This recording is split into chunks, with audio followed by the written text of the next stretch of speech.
but crazy warfare! Today we're hauling!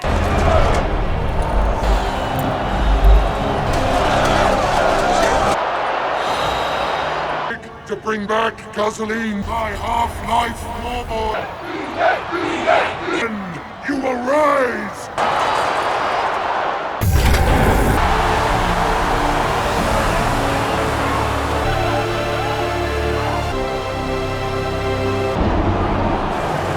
Addicted to water!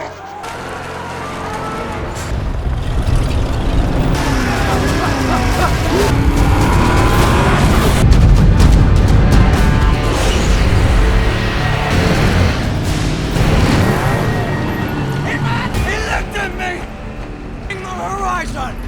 No!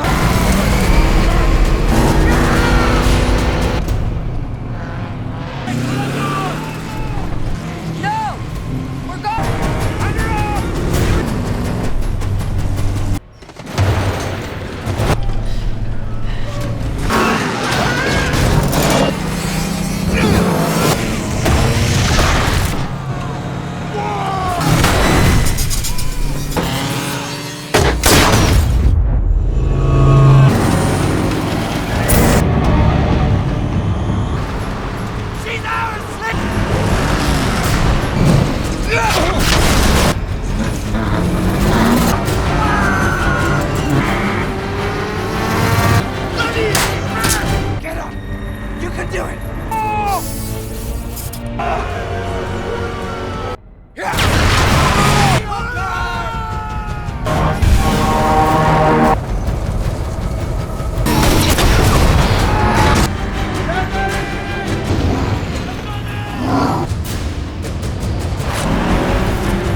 We're stupid!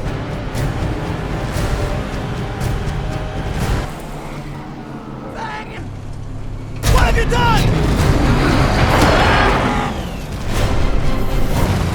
We need counterweight! Get the block!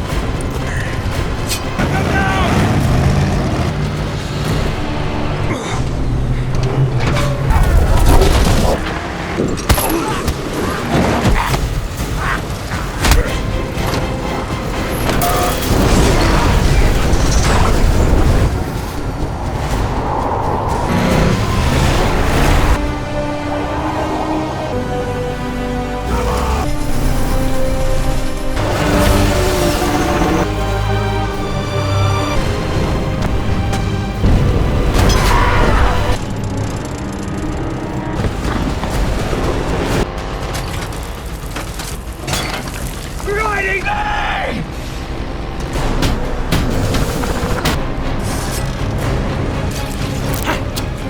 I live again!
Coming from the bullet barn.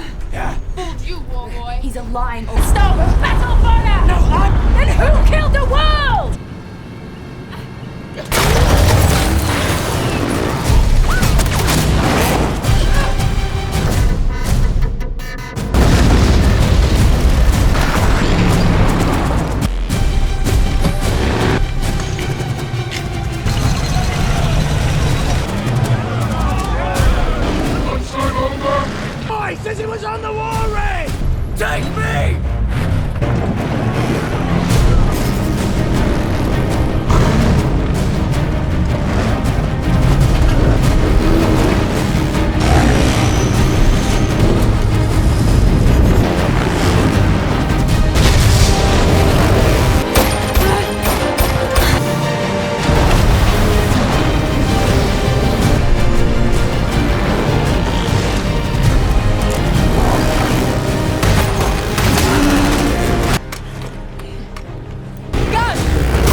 back for her! Oh no! Going back! We were his treasure! No!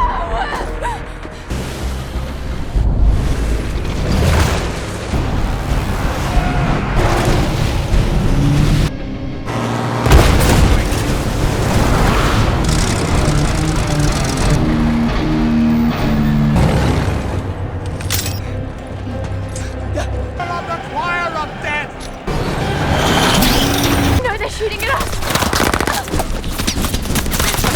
Gun fever!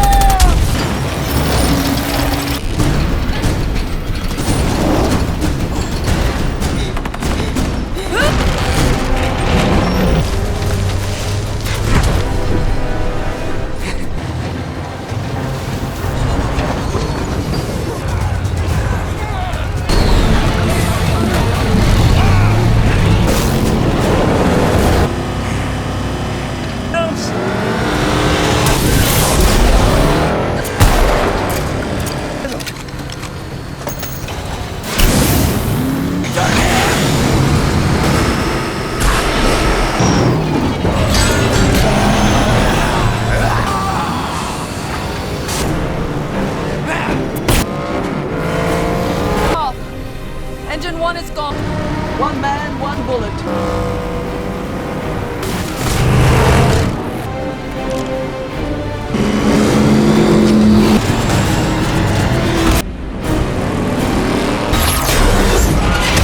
Harpoons and plows! 3!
Hey guys, today we're diving headfirst into the glorious, chrome-plated chaos that is Mad Max, Fury Road, a film that redefined the action genre and probably made a few stunt coordinators question their career choices.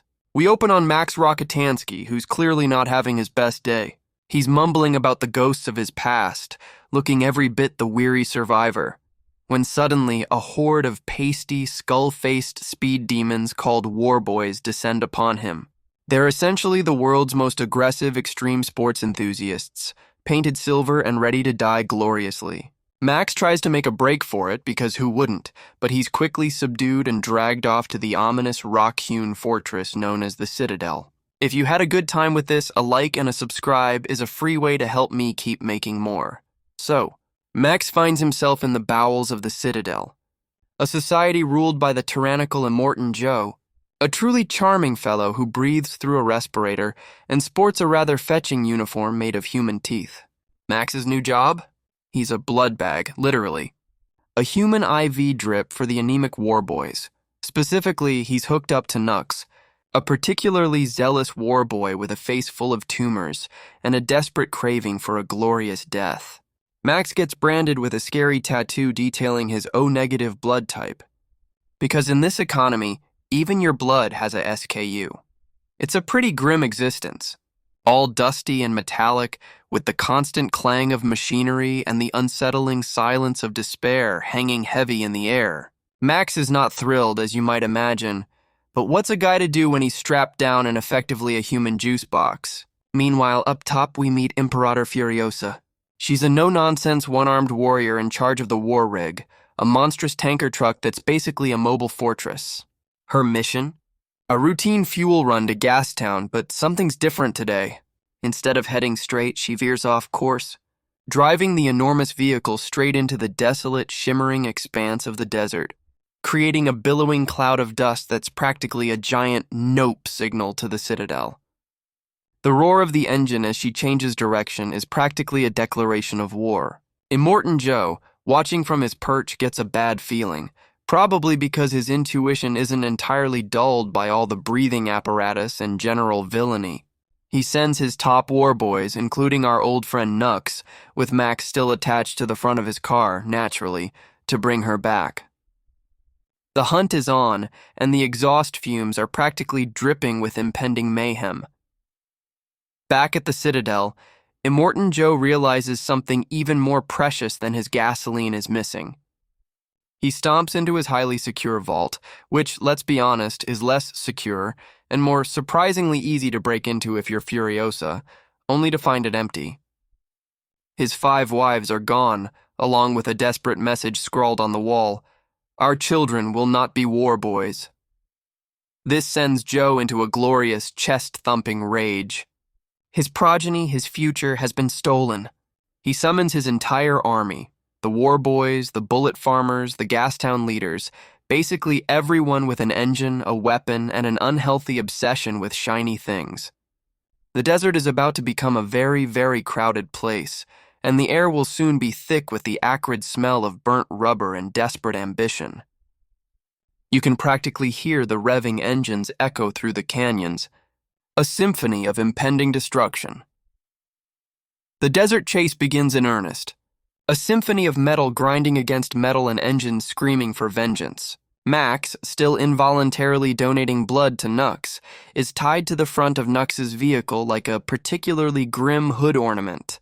The war boys in their custom-built, spike-covered, absurdly fast contraptions swarm the war rig. It's a dizzying ballet of destruction, with vehicles flipping, crashing, and exploding in plumes of fire and dust. Then, just when you think things can't get any wilder, a gargantuan swirling sandstorm appears on the horizon, a literal wall of atmospheric fury.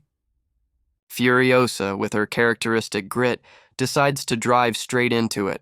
The decision is met with a collective gasp from the war boys, who, despite their death wishes, are not suicidal enough to enter a Category 5 dust cloud.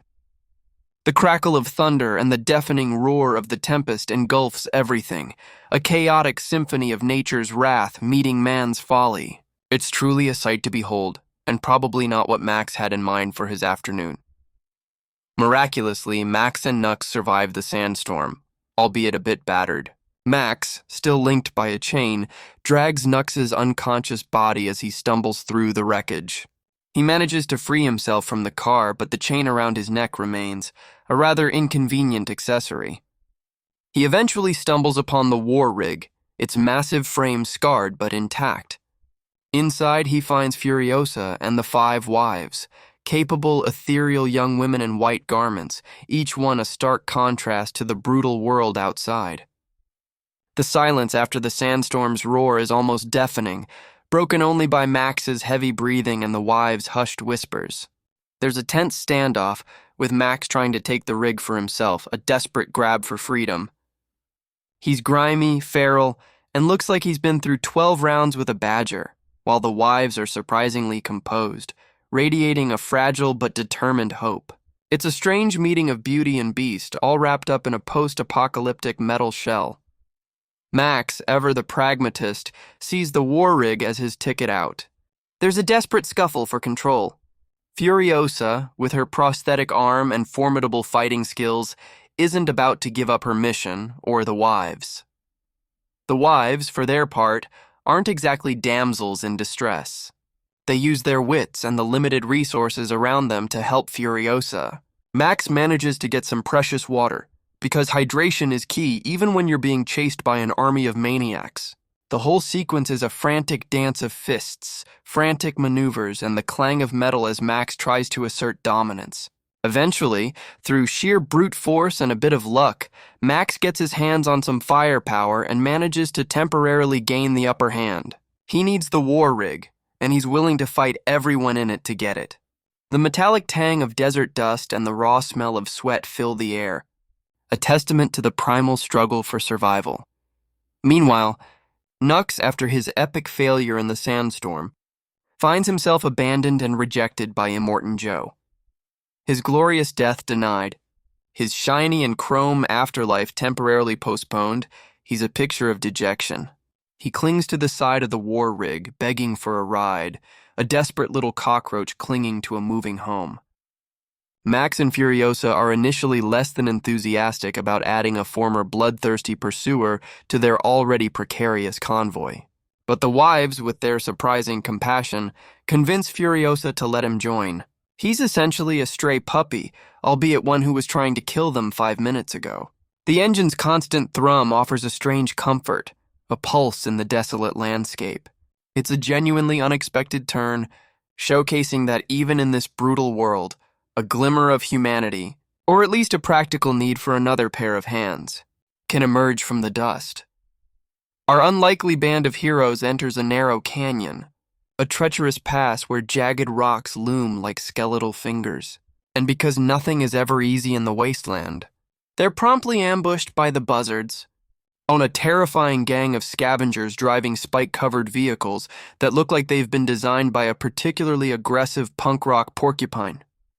The buzzards try to block the path and harvest the war rig's precious cargo. It's a brutal, close-quarters battle, with the metallic screech of grinding vehicles echoing off the canyon walls. Max and Furiosa, now reluctantly allied, work together with impressive synergy, one firing a sniper rifle, the other deftly maneuvering the enormous rig. The wives, meanwhile, are not just sitting pretty.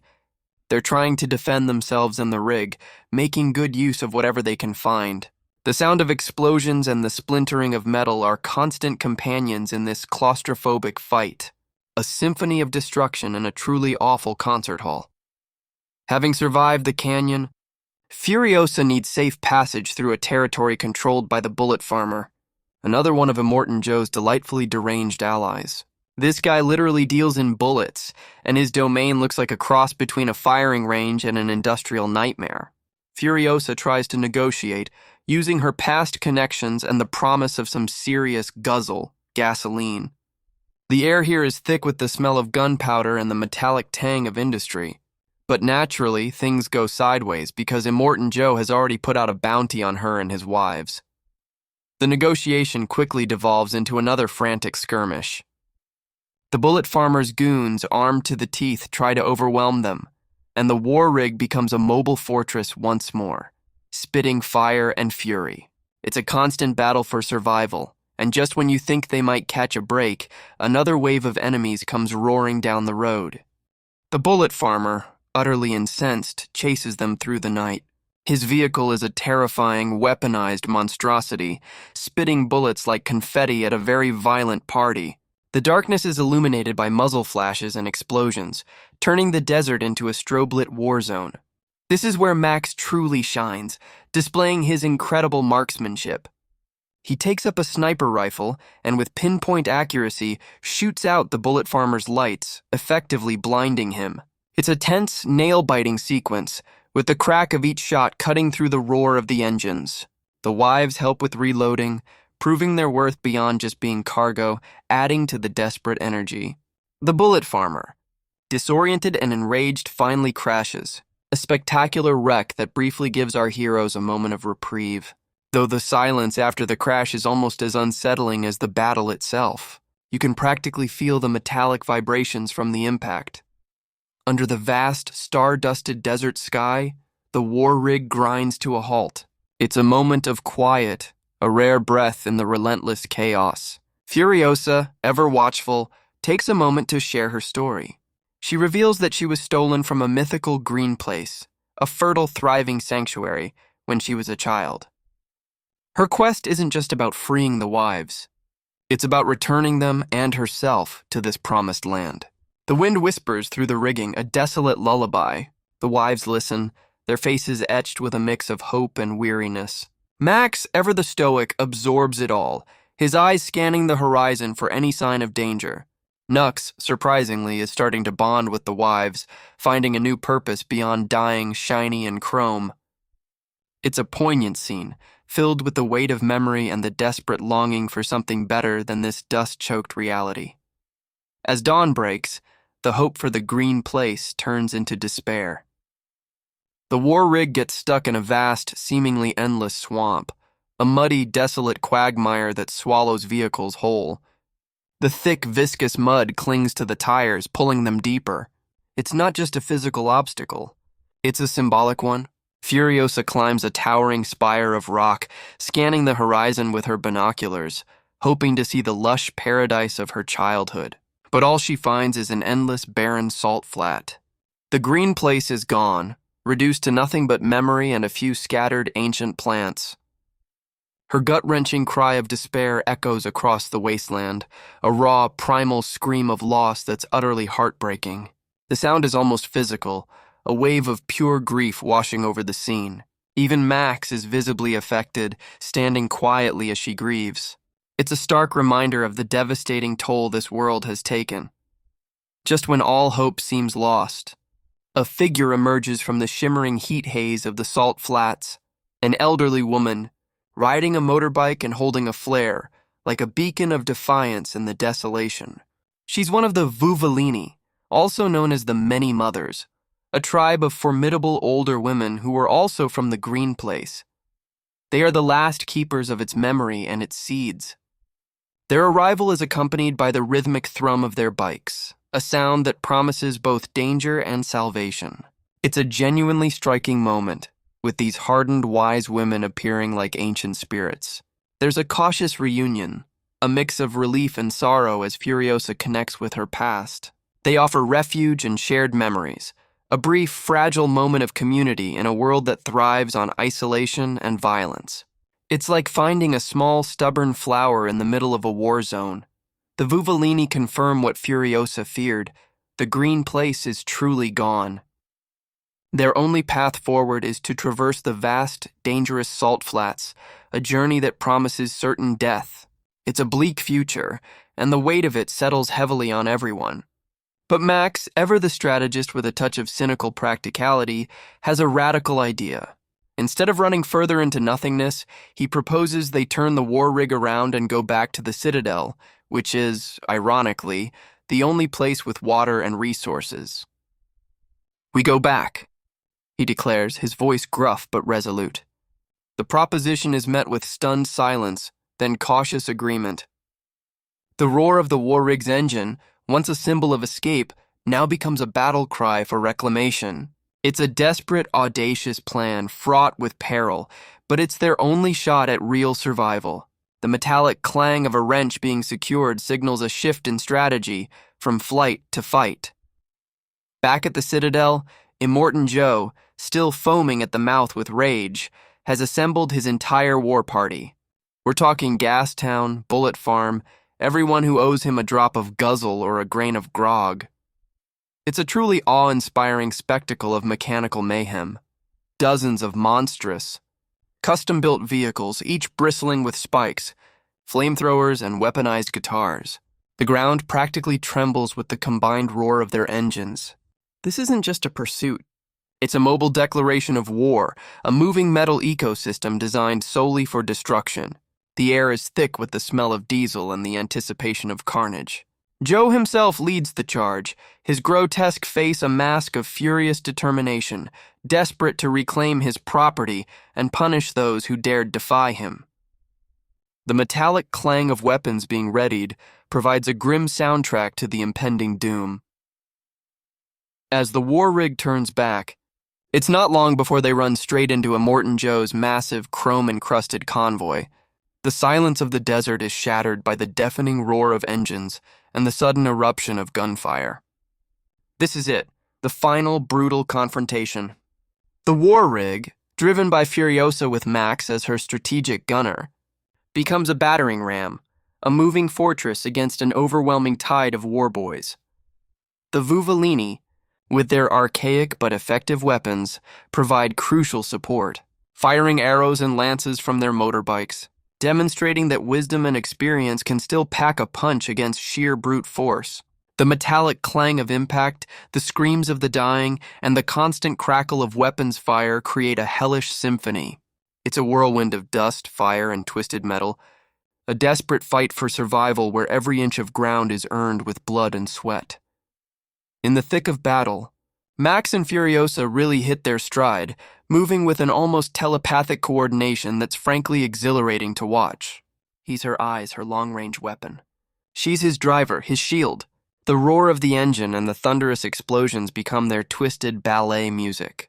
Max dangles precariously from the rig, popping warboys like grotesque balloons with his shotgun, while Furiosa expertly weaves and dodges, using the rig's sheer mass as a weapon. They communicate with grunts, gestures, and the shared understanding of seasoned warriors. The metallic clang of a grappling hook hitting the rig, followed by the satisfying crunch of a warboy going splat, paints a grim picture of their efficiency. Even Nux, fully committed to their cause now, becomes a surprisingly effective ally, using his knowledge of warboy tactics to help defend the wives. It's a beautifully choreographed symphony of chaos, where every move is precise, every shot counts, and every near miss makes your heart leap. Immortan Joe, desperate to reclaim his property, focuses his monstrous gigahorse, which is essentially two Cadillacs stacked on top of each other. Because why not, on the war rig? His goal isn't just to stop them, but to get his wives back, specifically Angharad, who is pregnant with his child. The pursuit becomes even more frantic, with the ground shaking under the weight of Joe's vehicle and the war rig's desperate flight. The air is thick with the stench of burning rubber and desperation. Max and Furiosa are fighting not just for their lives, but for the lives of the wives and the innocent unborn child. The clang of metal as vehicles collide, the guttural screams of the warboys, and the frantic prayers of the wives create a chilling soundtrack. Joe's relentless, almost animalistic determination makes him a truly terrifying adversary, and the stakes feel impossibly high. In a truly heartbreaking moment, Angharad, the pregnant wife, makes a desperate sacrifice. To prevent Immortan Joe from boarding the war rig, she steps out onto the hood, creating a human shield that forces Joe's vehicle to pull back. It's a shocking, visceral act of defiance. The roar of the engines and the frantic cries of the other wives underscore the gravity of the situation. Joe, in his desperate attempt to grab her, accidentally pulls her from the rig, and she falls under the gigahorse, a devastating blow to the fragile hope they carry. The metallic crunch of the vehicle and the sudden, awful silence as she falls is a gut punch. Her death is a stark, brutal reminder of the cost of their freedom and the depth of Joe's cruelty. It galvanizes the group, solidifying their resolve. But the emotional weight of her loss is palpable, a heavy presence in the already tense atmosphere. Fueled by grief and white-hot rage, Furiosa takes the fight directly to Immortan Joe. She leaps onto the Gigahorse, engaging him in a brutal, desperate hand-to-hand combat sequence atop his moving fortress. The thud of punches, the grunt of effort, and the screech of metal as they struggle are amplified by the deafening roar of the engines.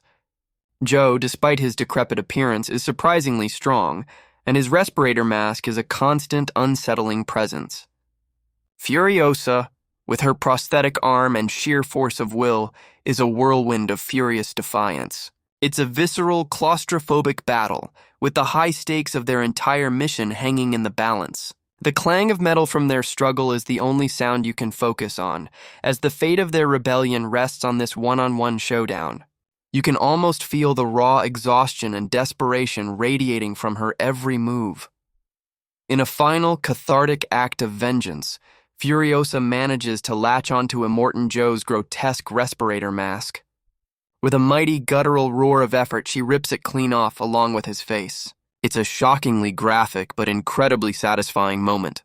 The sudden rasping sound of his last breath, followed by a sickening gurgle, marks the end of his tyrannical reign.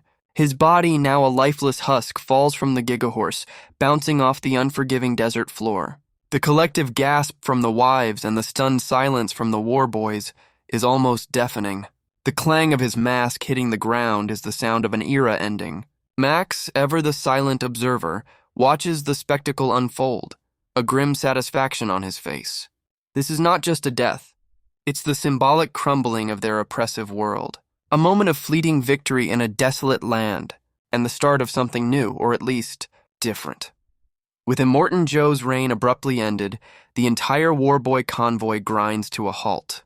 Their god king is dead. The metallic roar of their engines slowly dies down, replaced by an unsettling silence. These fanatical, brainwashed warriors who believed Joe was their ticket to Valhalla are now lost. They look up at the war rig, at Furiosa, no longer with hatred but with a mixture of awe, confusion, and a burgeoning sense of hope. Max holds up Joe's severed, grotesque face as a trophy, a macabre symbol of their victory. The wind whistles eerily through the suddenly still vehicles, a stark contrast to the cacophony of moments before. It's a powerful moment of transition, where the future of the wasteland hangs in the balance, a raw, primal shift in power. Their chants of "witness me" are replaced by an unnerving, expectant quiet. But the fight isn't quite over. Immortan Joe's sons, not quite as charismatic but equally ruthless, try to rally the remaining warboys. As they attempt to pursue the heroes, Nux, our once zealous warboy turned ally, makes his own glorious sacrifice. In a final, desperate act of redemption, he steers the now damaged war rig to block the canyon path, uttering his own defiant, "Witness me," before detonating the tanker, causing a massive, earth-shattering explosion. The ground trembles, and a fiery inferno erupts, creating an impassable barrier and sealing the fate of the remaining pursuers. The roar of the explosion is deafening, a final, thunderous punctuation mark on the battle.